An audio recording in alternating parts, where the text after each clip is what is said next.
Happy Saturday morning. I'm Ashley Moore, and welcome into the Prep Rally. We're over halfway through the football season, and the games are getting tighter. Speaking of tight, our game of the week was just that, Golden versus Bear Creek. But before the game is the Prep Rally.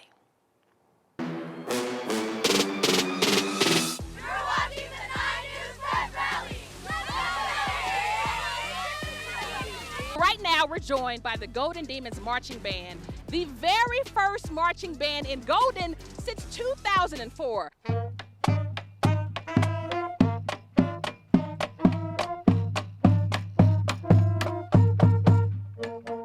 I am just so excited that they started up this program again. Last year it was just drumline, but now that we're a big old marching band, the school pride is definitely out there. Demons, let's go, fight, win. What made you come back to this program? I think number one is the kids. I know the kids that go to school there, as Gary Barnett used to say, kids haven't changed. What adults have allowed them to get away with has changed. And the kids I know these kids. I know how to get to their buttons. I know when to put my arm around them, and I know when to, kick them in the rear end. And so, I believe in these kids. It's a great school. I sent my kids there, and what's better than Friday night, huh? You're watching the 9 News Prep Rally. But to the game, the Golden Demons taking on the Bear Creek Bears. Winner gets their first league play dub, and yours truly was given the honor of a coin flip redo. Check it out. Would you like to call? Heads. I'm going to let Ashley flip tonight. She needs some redemption from a few weeks ago on her coin flip. So she will call. What was your call again? Heads is the call. All right, let's see. Better. Better form, but we get to the game. First Golden possession, third and long in the red zone, and Bear Creek's J.D. Lazaro blows it up. Tackle for loss results in no points for the Demons. No score in the first, so to the second we go. Demons punting on fourth and short, but it's a fake. Skylar Roball sifts it to a wide open Tristan McDougal, who would be brought down inside the 20, and his older brother Bracken would find the end zone a few plays later. Halfway through the second, Golden at the 47 when Thatcher Matthews airs it out to Jack Dixon, who has just one man to beat, and look at the stiffy. He dropped him like a bad habit. 63-yard touchdown, Golden 14-0. Bear Creek turn now, looking to get on the board. Kamari May with the reception makes one miss, but just as he gets into congestion, the ball is loose, and Golden comes up with the recovery as Diego Calderon takes them into Bears territory. Demons now in good field position when Jordan Cordova comes up with the interception, but watch the return, bob it in and out like a crochet needle, and it takes a whole gang of Demons to pull him down inside the 45, which would lead to this. Bears QB Riley Wilson zips it to Kamari May in the back of the end zone, 7-14 Golden, but this one's for the game. Fourth quarter, Bears down a touchdown. Wilson tries May again, but Gabriel Reese has the game-sealing pick as Golden wins the game of the week. Felt good. It's always good to have a win, but it was an ugly one. First half, I feel like we dominated. Second half, stuff happens, but we came out with the win. Feels good. I don't know. Been working at it every week, trying to get better for moments like that. We talked about what our most favorite moments are through the past, and that was definitely one of them. I'm glad I could get another one of those, another memory. The Arapahoe Warriors at the Stutler Bowl to take on the Cherry Creek Bruins. And in the first quarter, Cherry Creek up 8-0 over Arapahoe when Jaden Fox takes the handoff. And look at him go, headed to the sideline and with a mean stiff arm for a 25-yard touchdown, 13-0. But here comes Arapahoe quarterback Mitchell Price sends the airmail downfield to Andrew Smart. And what a snag. Smart does the rest, 77 yards to the house, 13-7. 2 minutes to go in the half as Creek's Brady Vodka finds Ty Goach in the end zone to make it 27. Creek wins 41-7. Well, over at halftime, Help Stadium, the Highlands Ranch Falcons took on the Ponderosa Mustangs. And watch out, handoff to Troy McWhorter at the 48. He finds a lane and bursts through. McWhorter with one man to beat, and it ain't a problem. 7-0 Pondo.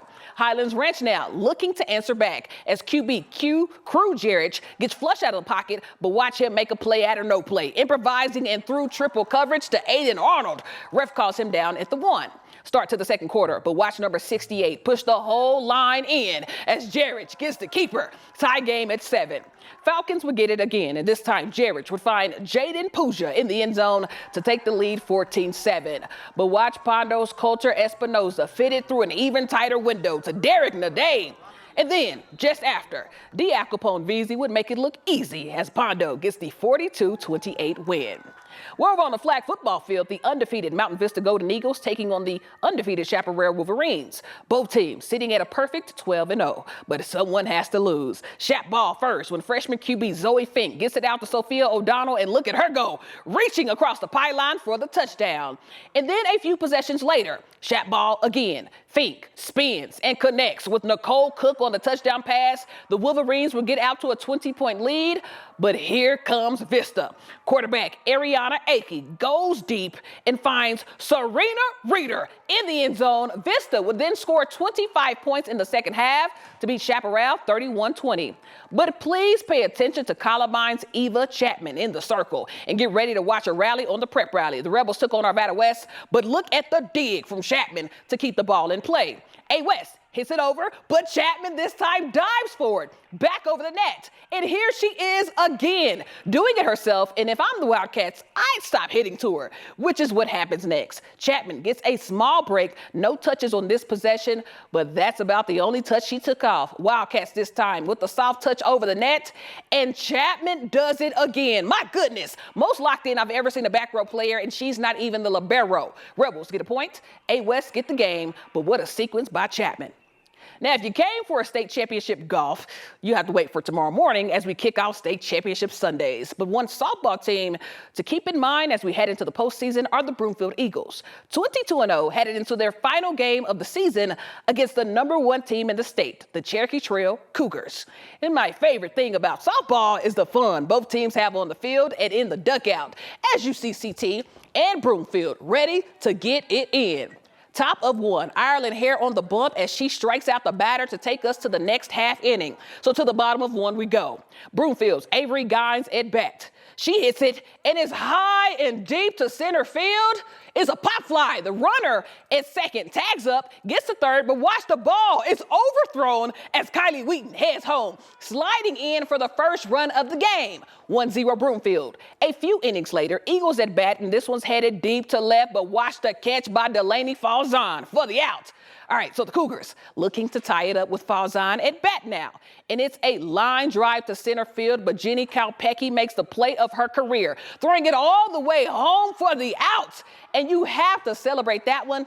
And here, she does so with the chest bump. But to the drama, CT down 1 run in the 7th with 2 outs and runners on 2nd and 3rd. It's Falzon again. The ball gets past the shortstop, and just when it looks like 2 runners are going to score, the ref says the runner impeded with the shortstop, wiping away what would have been game-winning runs. So the refs talk it over, and the call stands as Broomfield finishes the regular season undefeated, 23-0.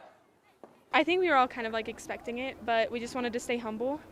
I know we're all just so hyped, and we're just so ready for regionals and state because I think we're going to do so good. It feels really good to beat the #1 team. I think, and a lot of us think that we were #1, even though the rankings didn't show it, just because of what we've been doing and everything we've been showing and putting forth. So we didn't really care that we weren't ranked #1, but I think knowing where we should have been, like in ourselves, was #1. Hey, shout out to them. Finishing 23-0 is crazy. What a season. What a season. That's awesome. Good for them.